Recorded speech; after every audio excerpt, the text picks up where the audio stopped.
من ویلهلم استکل هستم، نامی که شاید در سایه‌های تاریخ روانکاوی گم شده باشد، اما داستان من داستان مردی است که برای حقیقت جنگید.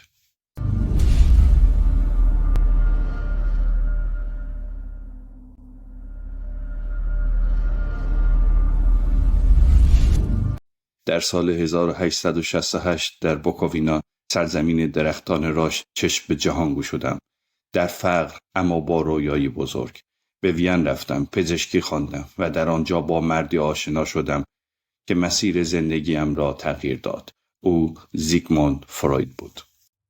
داستان من از آنجا شروع شد که در سال 1891 از طریق ماکس کاهانه با فروید آشنا شدم و این آشنایی زندگی مرا تغییر داد.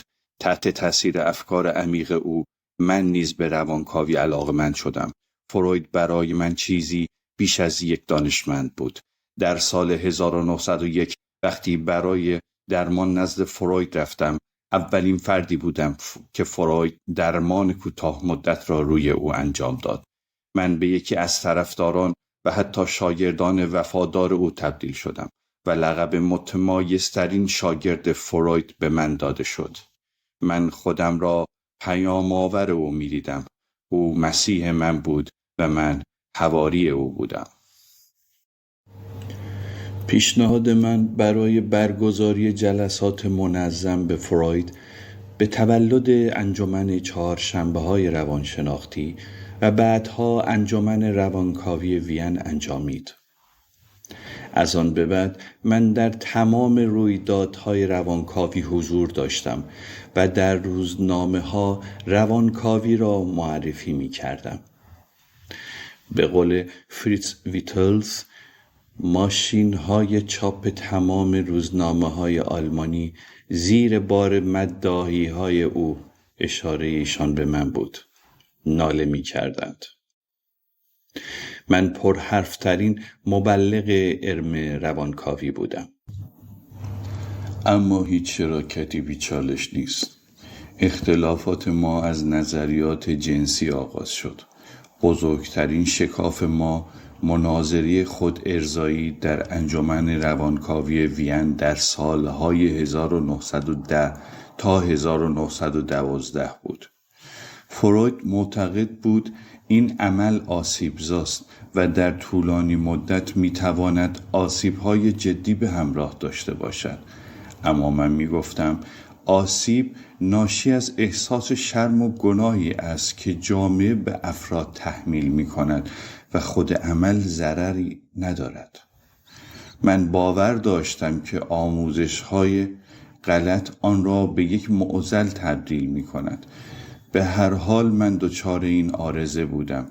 این اختلاف رابطه ما را شکست. فروید در نامه‌ای به فریتز در سال 1923 نوشت روزی که من نباشم حقیقت درباره دروغ‌های استکل آشکار خواهد شد. این جمله همچون خنجری در قلبم فرو نشست. فروید مرا از نظر اخلاقی دیوانه می‌دانست. فروید از من بیزار شده بود و متهمم کرد به بی‌درایتی علمی و حتی دروغگویی. فقط و فقط به این دلیل چون زمانی که نظریاتم را توسعه می‌دادم مستندسازی نکرده بودم و در انتها مجبور به سندسازی شدم و یا چون آزادانه نظرات و تجربیات شخصیم را به اشتراک می‌گذاشتم. با تمامی مشکلات توانستم نظریه‌ام را توسعه بدهم. در سال 1910 وقتی که با آدلر هم پیمان شدم توانستیم در دومین کنگره بین المللی روانکاوی تأثیری بی‌نظیر بگذاریم و به مقام‌های کلیدی در انجمن روانکاوی وین برسیم. آدلر به سمت ریاست انجمن روانکاوی انتخاب شد و من سردبیر انجمن شدم. این موفقیت فروید را خشمگین کرد. او هرگز این حرکت من را نبخشید. این اختلاف‌ها در سال 1911 به ویژه زمانی که نظریات فروید را به چالش کشیدم بیشتر هم شد. در نهایت منجر به جدایی من و آدلر از انجمن روانکاوی شد.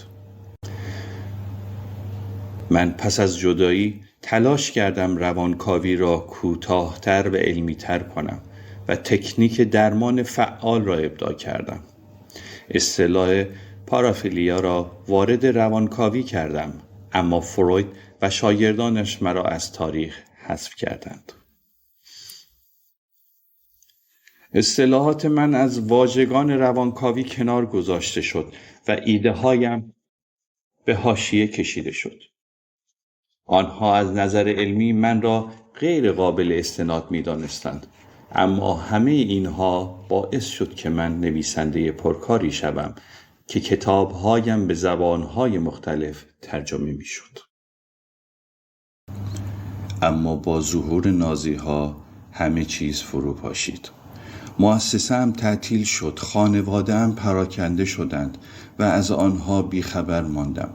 مجبور به مهاجرت به لندن شدم و با اینکه در سال 1938 ازدواج مجدد کرده بودم، اما سنگینی اتفاق و بیماری باعث شد در سال 1940 در لندن به زندگیم پایان دهم.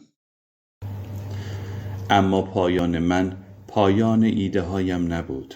من داستان مردی هستم که با وجود تمام محدودیت ها و مخالفت ها تصمیم گرفت دیدگاه خود را به جهان ارائه دهد که منجر به جنبش تغییر نگرش به مسائل جنسی در دهه 1930 شد. بله، من ویلهلم استکل هستم، مردی که برای حقیقت جنگید.